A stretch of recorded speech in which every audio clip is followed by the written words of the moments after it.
E logo após receber o Nobel de Física, o britânico Geoffrey Hinton alertou para os riscos de consequências ruins do aprendizado de máquina. Ele apontou a possibilidade dessa tecnologia ser usada para finalidades que prejudiquem os seres humanos, como em guerras, por exemplo. O britânico trabalhou no Google por 10 anos e disse que deixou a empresa para poder falar mais abertamente sobre esses riscos. A gente vai tratar desse assunto agora ao vivo com o advogado especialista em direito digital, Herbert Lopes. Doutor que está conectado aqui com a gente, um ótimo dia, bem-vindo.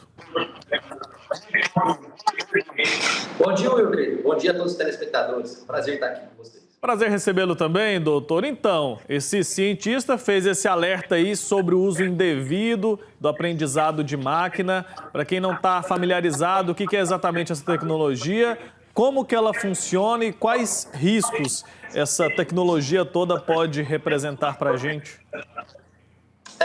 Quando se fala da inteligência artificial, o pessoal hoje teme muito, né? Os principais temores que se tem na inteligência artificial hoje no Brasil, primeiro se dá na questão da violação de privacidade. O segundo, na situação, às vezes, de perder o poder, ou perder o emprego, desculpa, substituição de emprego por automação. Esse é um dos grandes temores que hoje o brasileiro tem. Foi interessante essa fala que vocês trouxeram quando a situação de guerras, né? Hoje, realmente, essa é uma preocupação. O uso do computador, ele se torna muito mais arriscado, com esse machine learning, para a questão de guerras. E a guerra cibernética nos preocupa muito mais do que, por exemplo, uma questão nuclear, tecnicamente, hoje falando. Perfeito. A gente tem também ouvido falar de projetos que colocam, inclusive, em inteligência artificial, robôs para agirem ali nos frontes de batalha mesmo. Existe alguma legislação, claro que não específica para esse caso, mas alguma legislação madura aqui no Brasil que dá conta da segurança dos dados, da segurança digital com relação a essa inteligência artificial que tem evoluído de forma tão rápida?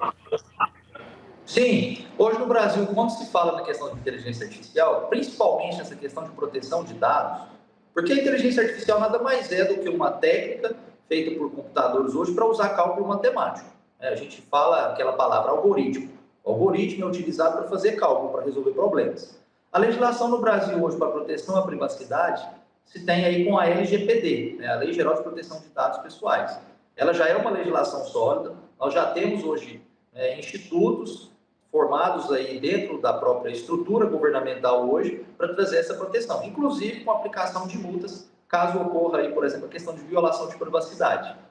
Tá ótimo. E essas normas aqui, o Brasil já tem ferramentas para fazer uma fiscalização eficiente com relação a isso? Nós passamos agora por eleições e a presidente do Tribunal Superior Eleitoral afirmou que considerou tranquila, né? Que o uso da inteligência artificial, inclusive, foi menor do que o esperado. Qual que é a avaliação que a gente pode fazer nesse sentido? O Brasil tem ferramenta para fazer essa fiscalização ou não, nesse momento? Tem sim, principalmente pela questão do TRE. Eu falo porque eu fui candidato também. Então, hoje, a questão do próprio tribunal, ele fiscaliza muito bem essa situação, até porque você tem que fazer a prestação de contas na questão do uso, por exemplo, de impulsionamento de conteúdo. Então, quando você faz um impulsionamento com tráfego pago, você tem que dar a prestação de contas disso com o próprio, por exemplo, recibo que o Meta faz para você. Então, por exemplo, eu quero impulsionar um conteúdo meu mostrando o que eu fiz pela minha cidade.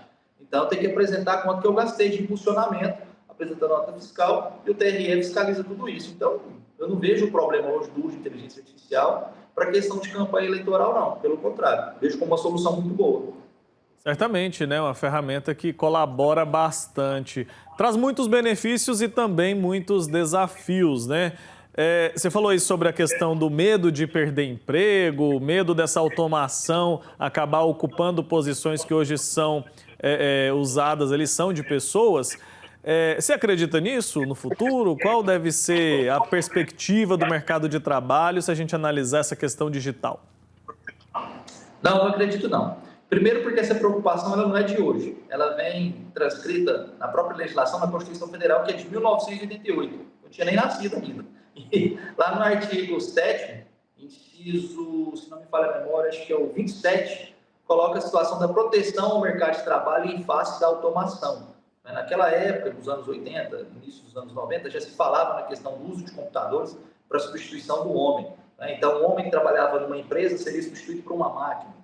Então, tinham essa preocupação. A Constituição brasileira já garante essa proteção ao cidadão. Obviamente, e até deixo uma dica aqui para os telespectadores, tem... Perdemos ali o contato com o doutor, que estava falando sobre essa questão da inteligência artificial, né? Promove, claro, muitos benefícios, facilita muito a nossa vida. Às vezes a inteligência artificial está em recursos que a gente utiliza todos os dias e nem percebe, né? Então, são ferramentas importantes, mas que merecem ali uma atenção e um cuidado também. Responsabilidade, né? O doutor está de volta aqui para concluir a fala dele. Pode prosseguir, doutor. Desculpa, viu? Essa internet às vezes falha. A máquina tem esses defeitos. Eu falava de uma situação que ao telespectador, porque hoje nós temos um site, né, o próprio governo federal mantém concursos gratuitos. Eu estava com ele aberto agora há pouco aqui, inclusive para dar essa dica para o pessoal, se chama Caminho Digital.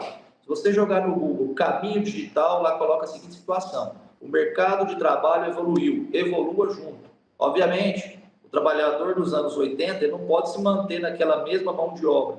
Você tem que buscar uma questão de qualificação. Com o avanço da tecnologia, obviamente é necessário a adaptação do ser humano à questão tecnológica para que mantenha também o seu trabalho e, consequentemente, ele evolua.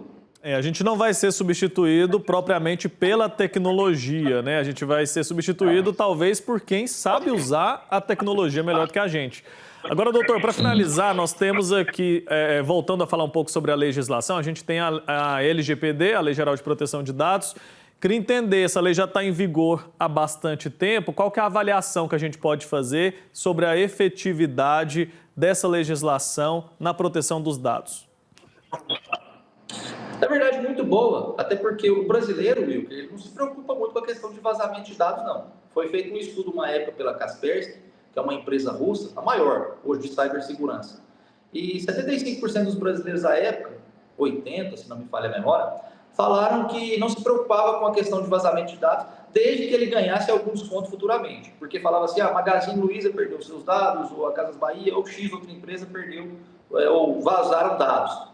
Aí o brasileiro pensa, tá, e o que eu ganho com isso? Eu vou ganhar algum desconto? Então a preocupação do brasileiro não é vazar os dados, até porque, como a gente utiliza muito a rede social, nós deixamos a todos os momentos ali alguma informação voltada às nossas preferências. Então o risco não está na questão do uso da internet, mas no uso da pessoa com que utiliza. A informação que ela deixa. Já reparou, por exemplo, quando você usa o Instagram, naquela lupa de pesquisa, ele vai, se você pesquisa, por exemplo, um vídeo de boxe, daqui a uma semana só vai aparecer para você vídeos voltados a isso. Não é porque a máquina te escuta, é porque o cálculo matemático, como eu falei, ele é voltado para uma questão de resolver problemas e buscar suas preferências, até para manter você no tempo de tela, então ele vai colocar aquilo que você pesquisou antes, entendeu? E hoje, boa parte da juventude, principalmente eu vejo pelos meus alunos, eles dificilmente pesquisam pelo Google.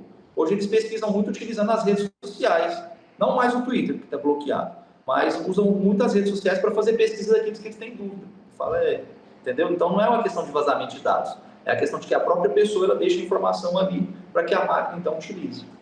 Falta, às vezes, um senso mais crítico também de todos nós, né? De entender a importância de proteger os nossos dados e do quanto pode ser perigoso a gente sair espalhando por aí as nossas próprias informações pessoais. Mas acho que com o tempo a gente vai amadurecendo com relação a esse assunto.